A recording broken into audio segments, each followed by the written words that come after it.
কয়টা স্যালাইন দিবে? ওই একটা আর একটা দুইটা চারটা গেছে।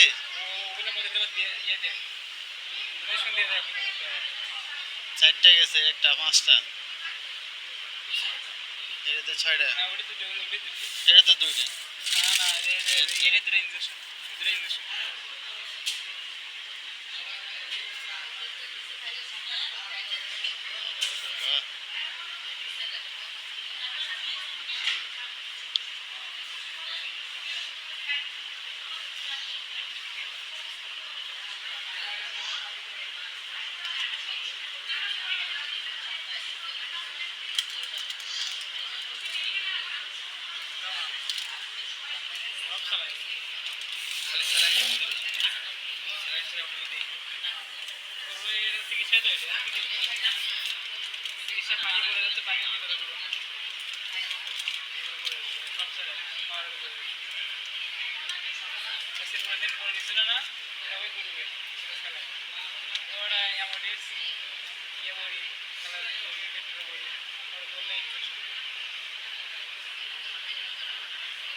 তো ভরা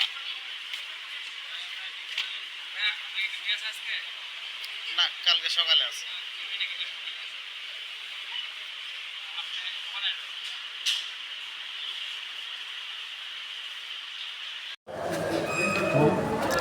এখন আমরা ভুট্টা মেডিকেল থেকে চলে যাচ্ছি। মেডিকেলে ছিলাম, আমার রুমমেট খুব অসুস্থ। রাত 1টা বাজে, তার পেট ব্যথা, শরীর ব্যথা, বমি, খুব অসুস্থ। আমি ছিলাম নাইটে অফিসে। সকালবেলা আমার ফোন করলো যে ভাই তাড়াতাড়ি বাড়ি আসেন, আমার মেডিকেল নিয়ে যান, আমি খুব অসুস্থ। তাই আমি তাড়াহুড়া করে এটা কি প্রাইম ব্যাংক অফিস থেকে আসলাম। আসার পরে দেখি আর এক রুমমেট আমাদের বাসায় ছিল, এখন নাই, এখন ফ্যামিলি বাসায় আছে। সে আবার দেখি আসছে। আসার পরে তাকে এবং কি মানিক ভাইকে সাথে দিয়ে পাঠাই দিলাম। নেট করে আসছে, টাকা দিয়ে পাঠাই দিলাম, যান আপনারা মেডিকেলে ভর্তি করে দিয়ে আসেন। মেডিকেলে ভর্তি হয়েছে। আমি তো বাসায় কিছু কাজ ছিল, কাজ করে পরে আবার গেলাম, দেখলাম, দেখে জিজ্ঞাসা করে বর্তমান ভালোই আর কি, মোটামুটি 4টে স্যালাইন শেষ। এখন 5 নম্বর স্যালাইনটা চলতেছে, আর একটা স্যালাইন স্টক আছে। যাই হোক, এগুলো দিলে আশা করি সে ভালো হয়ে যাবে। আশা করি আমার দর্শক ভাইরা আপনারা সবাই দোয়া করবেন আমার এই রুমমেটের জন্য। আশা করি সে যাতে ভালো হয়ে বাসা ফিরতে পারে। সে হলো চাকরিজীবী, সে চাকরি করে। আসলে ঢাকা শহরে মানুষ অসুস্থ হলে এখন তার পাশে যে কেউ থাকবে এরকম লোক খুঁজে পাওয়া যায়। যেমন আমার কালকে ডিউটি আছে, কেমনে থাকবেন বলেন? যা হোক, যেমন হোক একটা লোক ব্যবস্থা করেছি, সে আছে, তাকে রাখলাম।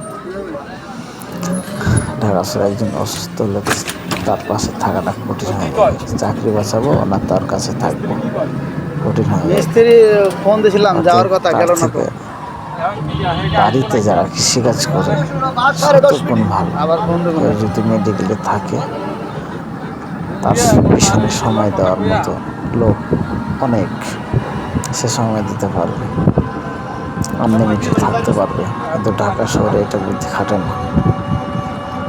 তারপরও শত কষ্টের মধ্যে তাকে দেখাশোনা করতেছি, যাইতেছি অন্ধকার। আসতেছি।